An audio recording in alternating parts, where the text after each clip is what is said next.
Correct. Now it is very important to understand another very vital topic, that is cell theory. सवाल पूछा जाता है cell theory से, छोटा सा टॉपिक है, 2 साइंटिस्ट की या 3 साइंटिस्ट की डिस्क्रिप्शन है, 2 साइंटिस्ट की थोड़ी ज्यादा डिस्क्रिप्शन है, स्क्लेडेन एंड स्वान। एक और साइंटिस्ट एंड में आएंगे, वाइल्ड कार्ड एंट्री मारेंगे, जिनका नाम है रूडोल्फ विर्को। इन 3 साइंटिस्ट के बारे में 2-2, 3-3 पॉइंट्स आपको अच्छे तरीके से समझने हैं। यह है आपकी सेल थ्योरी, यानी एक ऐसी थ्योरी, एक ऐसी बात जो कि दुनिया के हर लिविंग सेल के लिए वैलिड हो, इसे हम सेल थ्योरी कहते हैं। यानी ऐसी चीज जो दुनिया के सारे डिफरेंट सेल्स को यूनाइट करती हो, इसे हम सेल थ्योरी कहते हैं। हम बोलते हैं ना, एक कहावत यूज करते हैं, अनेकता में एकता, that we are very diverse. हम अलग अलग जगहों पर रहते हैं, अलग अलग भाषाएं बोलते हैं, अलग अलग तरीके का रहन सहन है, लेकिन फिर भी हम लोग एक हो सकते हैं। Yes, by heart, by the string of love. Similarly दुनिया में जितने भी अलग अलग सेल्स हैं, इनको जोड़ने के लिए, इनको यूनाइट करने के लिए there is a theory which is called as cell theory.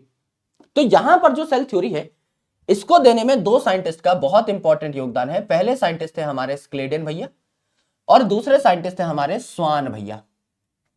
अब स्वान भैया जो है और स्क्लेडेन भैया जो है, ये आपके क्या थे? ये आपके बॉटनिस्ट एंड जूलॉजिस्ट थे, है ना। दोनों के दोनों जर्मनी के हैं। पहले जो है स्वान साहब, ये आपके दूसरे कंट्री के थे, है ना, ब्रिटिश जूलॉजिस्ट थे, लेकिन अब इनको जर्मनी में फेंक दिया गया है नई एनसीईआरटी में, तो करेक्ट कर दिया गया है। दोनों ही जर्मन के थे, तो कुछ याद करने की जरूरत नहीं है। यहां देखिए, स्क्लेडेन साहब बॉटनिस्ट थे, यानी प्लांट पे रिसर्च करते थे, और 1838 पे इन्होंने अपनी रिसर्च की, 1838 में। और लगभग सेम टाइम पे, यानी 1839 में स्वान साहब ने अपनी रिसर्च की। और स्वान साहब का नाम अगर आप देखें तो न्यूरॉन जब आप पढ़ते हो, जब आप न्यूरोबायोलॉजी पढ़ते हो, neural control and coordination chapter जब आप पढ़ेंगे अपने सिलेबस में, तो आपको स्वान सेल दिखाई देंगे। तो Schwann is related to zoology, तो ये जूलॉजिस्ट है। तो कभी भी कंफ्यूज मत होना कि स्वान और स्क्लेडेन में से कौन जूलॉजिस्ट कौन बॉटनिस्ट। स्वान सेल आप पढ़ते ही जूलॉजी में हो तो जूलॉजिस्ट थे, स्क्लेडेन साहब बच गए, बॉटनिस्ट थे। 1838 में बॉटनिस्ट बाबू ने अपनी रिसर्च की, और 1839 में, यानी लगभग सेम टाइम पे, जूलॉजिस्ट साहब ने भी अपनी रिसर्च कर डाली। अब ये रिसर्च थी क्या? Let's try to understand that.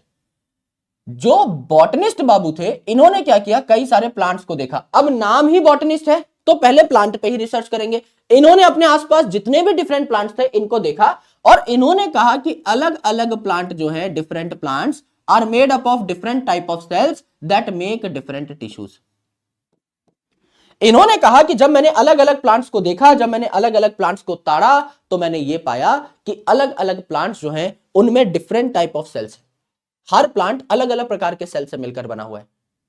Her plant में सारे सेल्स एक जैसे नहीं है। जैसे अगर आप किसी भी प्लांट को देखोगे, नॉर्मल रैंडम प्लांट को भी देखोगे, तो आपको पत्ते में एपिडर्मल सेल भी दिख जाएंगे, आपको जो है मेसोफिल सेल भी दिख जाएंगे, है ना, आपको जाइलम फ्लोएम के सेल भी दिख जाएंगे। जो पत्ते की जो आपकी वेन्स हैं, इनमें आपको, क्योंकि ये क्या है एक्चुअल में, ट्रांसपोर्ट के चैनल्स है, ये नलकियां हैं, तो वहां से वाटर और फूड कंडक्ट हो रहा है। जो आपकी पत्ती पे जो नलकियां बनी रहती हैं, तो नलकी अगर आप देखोगे तो उसमें जाइलम फ्लोएम देखने को मिलेगा। जाइलम फ्लोएम में भी अलग अलग टाइप के सेल्स होते हैं। जाइलम में आपका जाइलम पेरेन्काइमा है, जाइलम फाइबर है, आपका ट्रैकिड है, वेसल है। फ्लोएम की आप बात करोगे तो वहां पे सीव ट्यूब है, कंपेनियन सेल है, फ्लोएम पेरेन्काइमा है, फ्लोएम फाइबर है। तो अलग अलग टाइप के सेल्स, ये अलग अलग टाइप के सेल्स जुड़ करके यूनाइट होकर अलग अलग टाइप के टिश्यू बनाएंगे। ऐसी बात आपके स्क्लेडेन साहब ने करी। यानी इन्होंने कहा कि मैंने जितने डिफरेंट प्लांट्स को देखा, ये डिफरेंट सेल्स और डिफरेंट टिश्यूज के मिलकर बने हुए हैं, विच इज एब्सोल्युटली ट्रू। कोई गलत बात इन्होंने नहीं कही। लेकिन जो स्वान साहब है, अब स्वान साहब है जूलॉजिस्ट, तो पहले किसको देखेंगे? एनिमल सेल को देखेंगे। इन्होंने जब एनिमल सेल्स को देखा, अपने आसपास पाए जाने वाले डिफरेंट एनिमल सेल्स को देखा, तो इन्होंने कहा कि भैया एनिमल सेल के ऊपर तो एक पतली सी लेयर होती है इन ऑल एनिमल सेल्स, और इस पतली सी लेयर को आज हम सेल मेम्ब्रेन या प्लाज्मा मेम्ब्रेन कह करके संबोधित करते हैं। यानी सेल मेम्ब्रेन या प्लाज्मा मेम्ब्रेन सबसे पहली बार किन्होंने देखी? स्वान साहब ने उसको आइडेंटिफाई किया। तो इन्होंने कहा कि मैं जितने भी एनिमल सेल को देखता हूं यार, उनके ऊपर मुझे एक लेयर दिखाई देती है, जिसे आज हम सेल मेम्ब्रेन या प्लाज्मा मेम्ब्रेन कह रहे हैं, या प्लाज्मोलेमा भी कह सकते हैं। प्लाज्मो यानी प्लाज्मा, लेमा मतलब मेम्ब्रेन, यानी प्लाज्मा मेम्ब्रेन ही नाम हो गया। इन्होंने कहा कि यार, अगर मुझे एनिमल सेल के ऊपर लेयर दिखाई दे रही, शायद प्लांट के ऊपर भी होती हो। मैं तो एक साइंटिस्ट हूं, तो मैं काम करता हूं, मैं प्लांट की भी रिसर्च स्टार्ट कर देता हूं।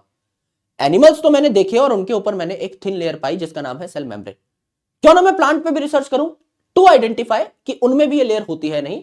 तो इन्होंने ऑब्जर्व किए अलग अलग प्लांट सेल्स, और जब इन्होंने अलग अलग प्लांट सेल्स ऑब्जर्व किए, इन्हें पता लगा कि सेल मेम्ब्रेन के ऊपर प्लांट में तो एक और लेयर बैठी हुई है जिसका नाम क्या है, सेल वॉल।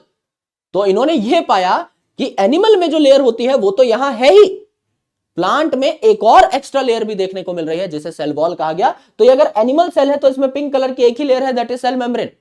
लेकिन अगर ये प्लांट सेल है तो पिंक कलर के ऊपर ब्लू कलर की अलग से लेयर देखने को मिल रही है, that is called as cell wall, which is unique in plants. यानी एनिमल में सेल वॉल नहीं पाई जाती है। एनिमल सेल की अगर आप बात करें तो यहां सेल वॉल एब्सेंट होती है। लेकिन मेरे भाई अगर आप प्लांट सेल की बात करें तो यहां सेल वॉल आपकी पाई जा रही होगी, इट विल बी प्रेजेंट, ये आपको देखने को मिल रही होगी। तो एनिमल सेल में और प्लांट सेल में एक डिफरेंस हमारा स्वान साहब ने ही खुद क्लियर करा दिया था।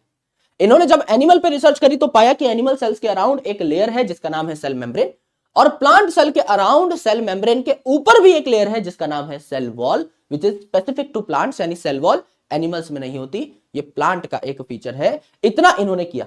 अब स्वान साहब रुके नहीं, थोड़ा और आगे बढ़े, क्योंकि इन्होंने क्या किया, स्क्लेडन साहब ने सिर्फ प्लांट पे रिसर्च करी, स्वान साहब ने प्लांट और एनिमल दोनों पे रिसर्च कर डाली, लगभग लगभग आपके मोस्टली सेल्स पे रिसर्च कर डाली। तो स्वान साहब ने अकेले ही, एकला चालो रे ही, इन्होंने क्या कर दिया, एक हाइपोथेसिस दी। हाइपोथेसिस मतलब अभी कंफर्म नहीं है, हाइपोथेसिस मतलब अभी मुझे और मेहनत करके एक्सपेरिमेंट्स के थ्रू प्रूफ भी करना है कि मैं जो कह रहा हूं सही है या नहीं। अभी तक मैंने जितना नोटिस किया है प्लांट्स और एनिमल्स को, मैंने एक चीज पाई है, उसको इन्होंने हाइपोथेसिस की कहा। It need to be proved experimentally, तब जाके ये थ्योरी बनेगी। पहले हर साइंटिस्ट हाइपोथेसिस देता है। जैसे मैंने एक हाइपोथेसिस दी कि दुनिया का हर लिविंग ऑर्गेनिज्म जो उसमें सेल होगा। अब मुझे दुनिया के हजारों लाखों ऑर्गेनिजम्स की स्टडी करनी पड़ेगी, एक्सपेरिमेंट से प्रूव करना पड़ेगा कि यस देखो मैंने जितने लिविंग ऑर्गेनिज्म देखे, आप कोई भी लिविंग ऑर्गेनिज्म लेके आओ मेरे पास, मैं उसमें सेल ढूंढ दूंगा। That is a theory. Then तब वो थ्योरी का रूप लेगी। तो यहां पर आपके स्वान ने अकेले ने हाइपोथेसिस दी क्या, कि जितने भी प्लांट और एनिमल्स मैंने देखे ये सेल्स और सेल्स के प्रोडक्ट से मिलकर बने हैं। यानी सेल और सेल के अंदर जो रिएक्शन हो रहे हैं वही आपके पूरा का पूरा ऑर्गेनिज्म तैयार करते हैं, ये इन्होंने कहा। हाइपोथेसिस दी किसने, सिर्फ स्वान साहब ने। क्लेडन साहब ने कहा भैया आप भी इसी चीज पे काम कर रहे हो, मैं भी इसी चीज पे काम कर रहा हूं, आओ दोनों एकदम जो है साथ में मिलके काम करते हैं। तो क्लेडन एंड स्वान दोनों ने फिर क्या किया, साथ में एक गुट बना लिया, गिरोह बना लिया, और इन्होंने साथ मिलके फिर प्रूव करना स्टार्ट कर दिया इस हाइपोथेसिस को कि दुनिया के हर ऑर्गेनिज्म में सेल होता है। And according to this hypothesis, पहला पॉइंट आपको देखने को मिला कि दुनिया के जितने भी ऑर्गेनिजम्स है, all organisms they are made up of cells and product of cells. ये बात इन्होंने मिलकर प्रूव कर दी। ये पहला पॉइंट हो गया। दूसरा पॉइंट पढ़ने से पहले आपको ड्रॉबैक देखना पड़ेगा कि क्लेडन और स्वान ने सेल थ्योरी तो दे दी, ये तो कह दिया कि दुनिया के सारे ऑर्गेनिज्म सेल्स के मिलकर बने हैं, बट ये नहीं बता पाए कि नए सेल्स आए कहां से, ओरिजिन ऑफ नया सेल कैसे हो रहा है, ये बात नहीं बता पाए। भाई ऑर्गेनिज्म में नए सेल कहां से आ रहे हैं, हम पहले इतने बड़े तो नहीं थे, हम जब पैदा हुए थे तो छोटे से थे, इतने बड़े कैसे हो गए हम, नए सेल्स कैसे बन रहे हैं, ये बात एक्सप्लेन नहीं कर पाए आपके क्लेडन और स्वान। इसलिए एक नए साइंटिस्ट आए 1855 में जिनका नाम था मिस्टर रूडोल्फ विर्को, और रूडोल्फ विर्को ने कहा कि मेरे भाई ओमनिस सेलुला ई सेलुला, बड़ी प्यारी बात कही, सेलुला ई सेलुला यानी सेल से ही सेल बनेगा। पुराने जो सेल हैं ये डिवाइड करके नए सेल बनाएंगे, सेल से ही सेल बनेगा। नए सेल्स जो है किससे बनेंगे, they arise from pre existing cells, they arise from pre existing cell. ये एक सेल है, इसे हम लोगों ने कह दिया पेरेंट सेल। अब ये पेरेंट सेल जो है ये आपका क्या करेगा, ये आपका डिवाइड करेगा, it will divide, and divide करेगा तो आपके क्या बन जाएंगे, दो डॉटर सेल बन जाएंगे, टू डॉटर सेल्स बन जाएंगे, करेक्ट, दो डॉटर सेल्स बन जाएंगे। तो ये जो आपका पेरेंट सेल है यानी पुराना सेल है, इसी से तो दो नए सेल बने। तो cells arise from pre existing cells, ये हमें देखने को मिला। तो आपकी सेल थ्योरी कंप्लीट हो गई जिसमें दो पॉइंट होते हैं।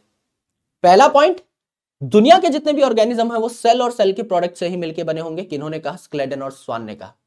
हाइपोथेसिस अकेले स्वान साहब ने दी थी, बाद में क्लेडन साहब ने उनसे हाथ मिलाया और थ्योरी दोनों भाइयों ने मिलकर दी। इस थ्योरी को मॉडिफाई किन्होंने किया, सेल थ्योरी को फाइनल शेप किन्होंने दी, रुडोल्फ विर्को साहब ने। 1855 में इन्होंने एक बात ऐड करी इन द सेल थ्योरी कि भैया new cells arise from pre existing cell, and virus जो है ये अपना खुद का सेल नहीं लेकर के बैठे होते, इसीलिए they are exception to cell theory. ये जो है सेल थ्योरी का पार्ट नहीं है, क्योंकि इनके पास खुद का सेल है ही नहीं, they do not have their own cell, इसीलिए इनको लिविंग कंसिडर नहीं किया जा सकता। देयरफॉर वायरस को आज भी हम लोग क्या कहते हैं, नॉन लिविंग कहते हैं, या लिविंग और नॉन लिविंग के बीच का कनेक्टिंग लिंक कहते हैं, लेकिन हम इन्हें लिविंग नहीं कहते। लिविंग कहलाने के लिए कम से कम एक सेल चाहिए, क्योंकि cell, the presence of cell is the most important feature, is the defining feature of living organism. उसके बिना आप कुछ नहीं कर सकते। तो यहां पर क्या है, आपका वायरस जो है इसे नॉन लिविंग कंसिडर किया गया है। This is about cell theory.